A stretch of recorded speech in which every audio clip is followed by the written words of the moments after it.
Hey guys, this is Blob of Blooket, and today we're going to be making custom packs in the Blooket market.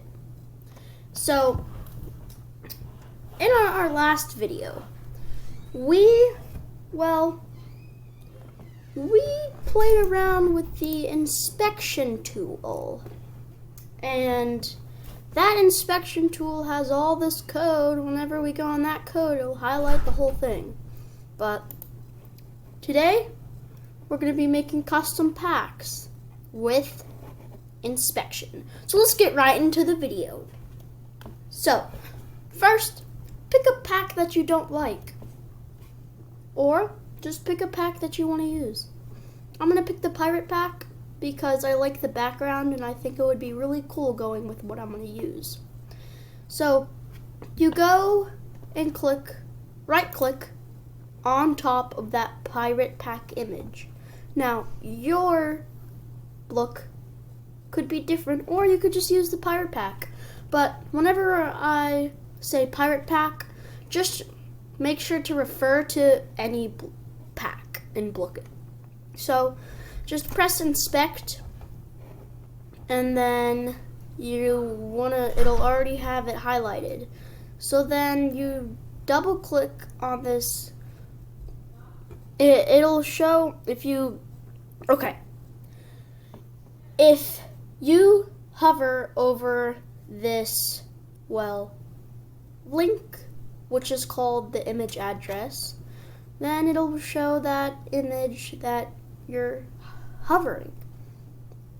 So then you're going to want to double click that address, delete everything, and then you're going to want to open a new tab, and then I already have this image that I'm going to use.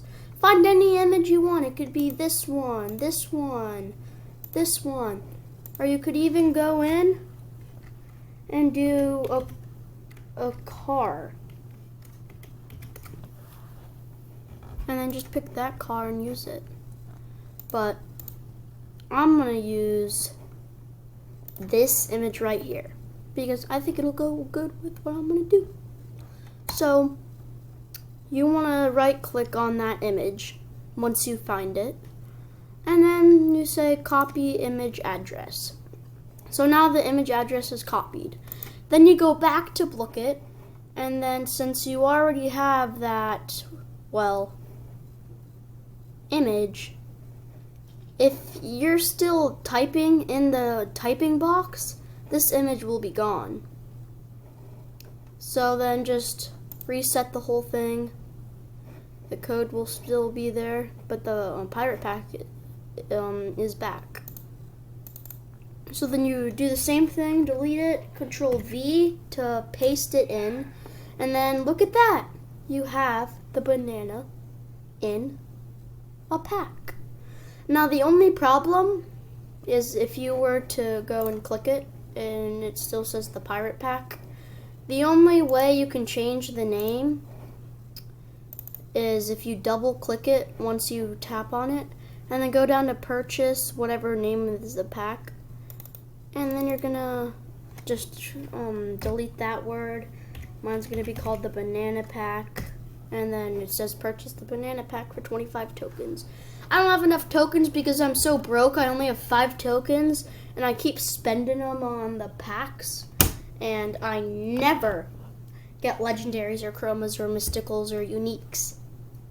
So I don't have enough tokens, but if you click not enough tokens, it will disappear. And then if you were to click it again, it still says pirate pack. So that sucks, because that's not possible, sadly. If it is, comment down below and just tell me, and then I might use it in a future video. But basically, since I'm broke, if you were to click this, it would still show the blooks that you can get in the pirate pack. But you could go in, right click the image, and then make a new blook. Like the one I have for the icon of my channel, that banana look, the banana blobfish. I made that from inspection from my last video, and I did a couple other things. Comment down below if you want a video of learn how to make the banana blobfish, and I'll gladly teach you how. But that's basically all for this video. It's a very short video. And again, in the last video, if you reset it, it will change back to its original pack. But that's about it. And yeah, hope you enjoyed this video. Come back next time and watch all the videos on my channel. They're so good. And see you in the next video. God bless. Peace. One last thing before I go. I just want to give a huge shout out to Mason Gilbert for praying over me as I was about to leave to go get my blood test. I'm okay, Mason. Thanks for praying over me.